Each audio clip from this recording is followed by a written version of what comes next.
do they think? Pump it, louder, come on, don't stop, and keep it going, do it. Let's get it on, move it. Come on, baby, do it.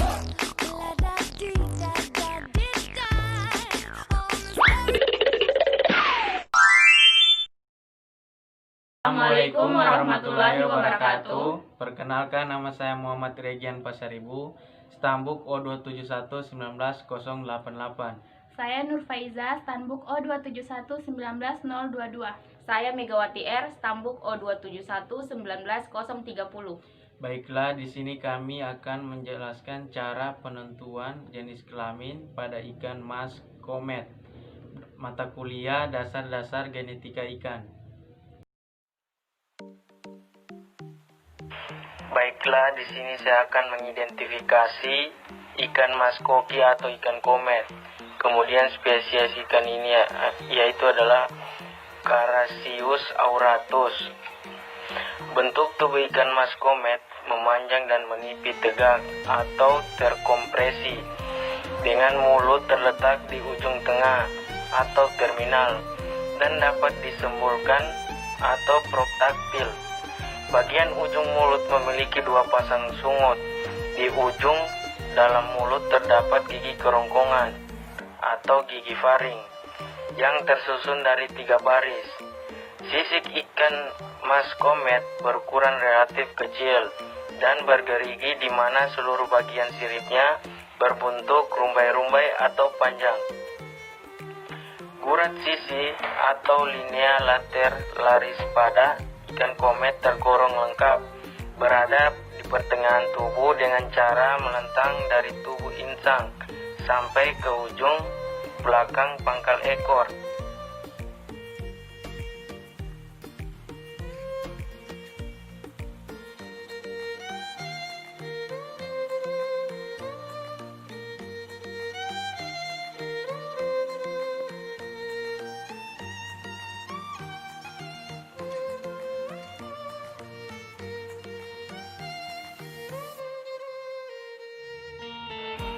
Ciri dari ikan jantan adalah sirip dada relatif panjang dengan jari-jari luar tebal. Lapisan sirip dada kasar, kepala tidak melebar dan tubuh lebih tipis, langsing atau ramping dibandingkan betina pada umur yang sama. Sedangkan ciri ikan betina yakni sirip dada relatif pendek, lunak, dan lemah dengan jari-jari luar tipis. Lapisan dalam sirip dadanya licin. Kemudian kepala relatif kecil, bentuknya agak meruncing dan tubuh lebih tebal atau gemuk dibandingkan jantan pada umur yang sama.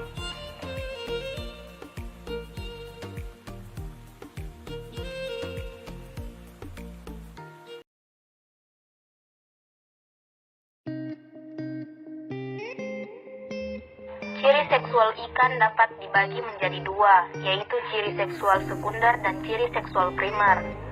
Ciri seksual primer merupakan ciri seksual yang berhubungan secara langsung dengan proses reproduksi. Dalam hal ini adalah organ-organ reproduksi dan hormon yang mempengaruhinya. Organ reproduksi yang menghasilkan sel kelamin disebut gonad.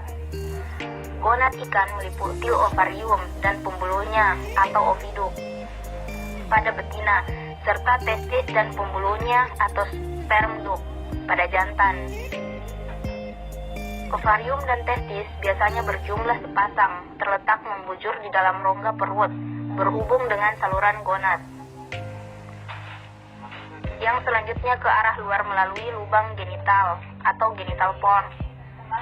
Dalam hubungan antara gonad dan salurannya, serta ginjal dan salurannya, sebagian kecil spesies ikan tidak memiliki oviduk yang sempurna, contohnya pada ikan-ikan salmonid, sehingga telur mengumpul bebas di dalam rongga perut.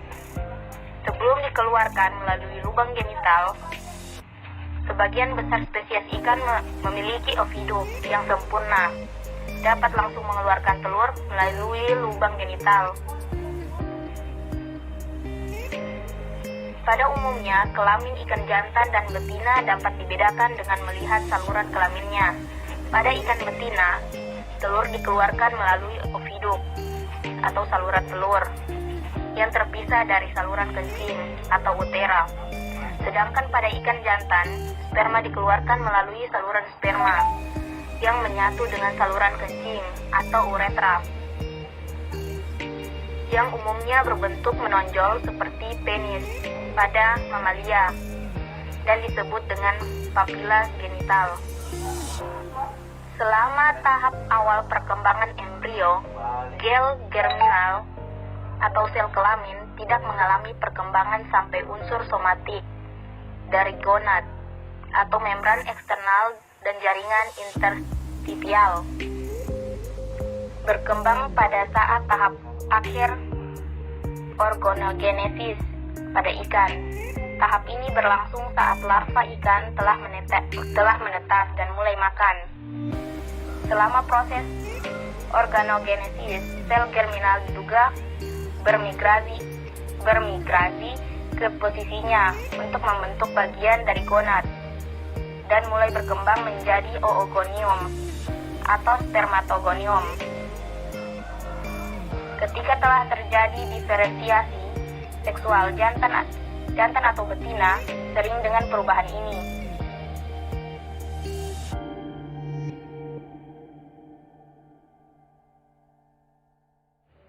Secara umum, jaringan interstitial dari gonad menghasilkan hormon seks steroid dalam merespon pesan hormonal dari kelenjar hipofisis di pangkal otak. Sumbu hipofisis gonad ini mengontrol ekspresi seksualitas yang meliputi pengembangan, pematangan, dan pelepasan gamet atau sperma ovum.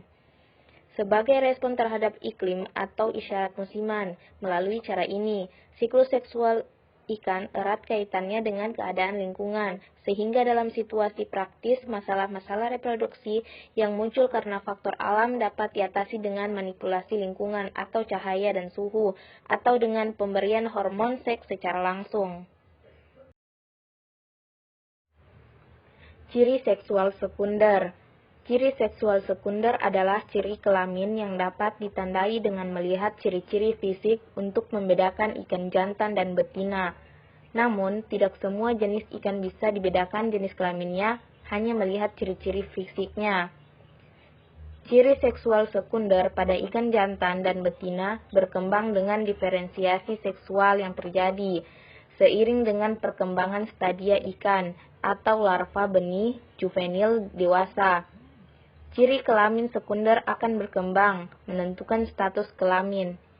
Ikan tersebut, ikan jantan, biasanya mengembangkan karakteristik seksual yang lebih ekstrim dari segi morfologi, warna, dan agresivitas, dan hal ini dipengaruhi oleh hormon androgen yang diproduksi oleh testis. Secara umum, bentuk sirip ikan jantan lebih panjang. Warna ikan jantan lebih cerah dan cemerlang, serta ikan jantan memiliki tingkat agresivitas yang lebih tinggi. Namun, dari segi ukuran, pada beberapa spesies, ikan betina memiliki ukuran tubuh yang jauh lebih besar dari ikan jantan.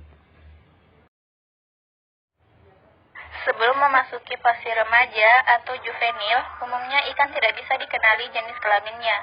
Hal ini terjadi karena kelamin ikan belum terdiferensi secara sempurna. Meskipun secara genetis ikan terdiri dari jantan dan betina atau XX dan XY. Namun faktor lingkungan lebih mempengaruhi diferensiasi kelaminnya, sehingga kemungkinan terjadinya perbedaan kelamin ikan secara fungsional dan genetis. Maka dari itu, penentuan jenis kelamin ikan dapat dianggap pastis. Jenis kelamin ikan tidak dapat diketahui saat ikan tersebut baru menetas. Kelamin ikan dapat diketahui setelah sel kelamin telah terdiferensiasi sempurna. Tidak seperti pada mamalia yang jenis kelaminnya dapat diketahui sejak lahir. Hal ini dikarenakan adanya interaksi lingkungan yang menentukan jenis kelamin pada ikan. Bahkan beberapa spesies ikan memiliki sifat hermafroditisme atau kelamin ganda.